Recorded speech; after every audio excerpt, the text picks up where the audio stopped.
Hara Shankar Jai Jaishankar. Subscribe பண்ணுங்க. ஸ்ரீ மகாபெரிவா திருவடிகள் சரணம். ஹர ஹர சங்கர ஜெய் ஜெய்சங்கர். நம்மளுடைய மகாபெரிவா துணை சேனலை ஃபாலோ பண்ணிட்டு இருக்க அத்தனை பேருக்குமே மிகப்பெரிய நன்றி. நம்மளுடைய வாழ்க்கையில் நிறைய பேருக்கு நிறைய விதமான துன்பங்கள், கஷ்டங்கள், சோதனைகள், வேதனைகள், சங்கடங்கள் இந்த மாதிரி எல்லாமே இருந்துகிட்டே இருக்கும். எது எடுத்தாலுமே ஒரு தடங்கல்கள், முன்னேற்றமே இல்லாத ஒரு தன்மை, ஏன் வாழறோம், எதுக்கு வாழறோன்னே தெரியாத ஒரு நிலைமையில் இருந்துட்டு இருப்போம். பணத்தட்டுப்பாடு, வேலை இல்லாத தன்மை, உறவுகளுக்குள்ளே இருக்கக்கூடிய பிரச்சனைகள், இந்த மாதிரி உடம்புல வியாதி, இந்த மாதிரி பல பிரச்சனைகளில் சிக்கி தவிச்சு என்ன பண்ணுறதுனே தெரியாமல் விலை பிதுங்கி போய் நிற்போம் இல்லைங்களா?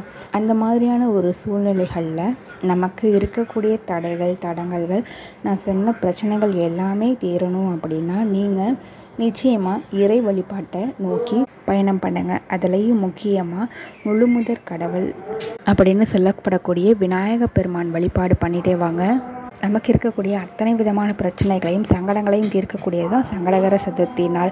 ஒரு வருடத்திற்கு 12 சங்கடகர சதுர்த்தி வருங்க. அதுலேயும் ஆவணி மாதத்தில் வரக்கூடிய சங்கடகர சதுர்த்தி மகா சங்கடகர சதுர்த்தி அப்படின்னு சொல்லப்பட்டிருக்கு. இந்த ஒரு நாளில் நம்ம விரதம் இருந்து விநாயக பெருமானை மனசார வழிபட்டோம் அப்படின்னா நம்ம எல்லா விதமான சங்கடகர சதுர்த்திக்கும் விரதமிருந்து வழிபட்ட பலன் நிச்சயமாக இந்த ஒரே நாளில் கிடைக்கும். நம்ம வேண்டுதல் எல்லாமே பழிக்குங்க. அதனால் இந்த அற்புதமான நாளை தவற விடாதீங்க.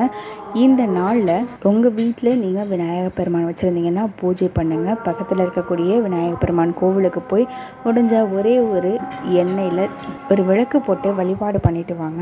அருகம்புல் இருந்தால் ஒரே ஒரு பிடி உங்கள் கைகளால் நீங்கள் வச்சுட்டு வழிபட்டுட்டு வாங்க. அதோடு கூட விநாயக பெருமானுடைய அவதாரம் மறு உருவம்னே சொல்லலாம் யானைகளுடைய முகத்தில் கஜலக்ஷ்மி வாசம் பண்ணுறதா ஐதீகம். அதனால் நம்ம யானைகளை வணங்கும் பொழுது விநாயக பெருமானினுடைய அருளும் நமக்கு கிடைக்கும், மகாலட்சுமி தாயாருடைய அருளும் நமக்கு கிடைக்குங்க.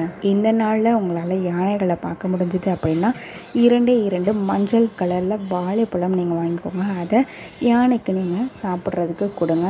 நிச்சயமாக நீங்கள் வேறு எந்த ஒரு விஷயம் பண்ணலனாலும் இது ஒன்று மட்டும் பண்ணினாலே போதுங்க. ஒரு திடீர் அதிர்ஷ்டம் உங்களுக்கு நிச்சயமாக வந்து சேரும். உங்களுடைய தீராத பிரச்சனை கண்டிப்பாக உங்களை விட்டு தீரும்.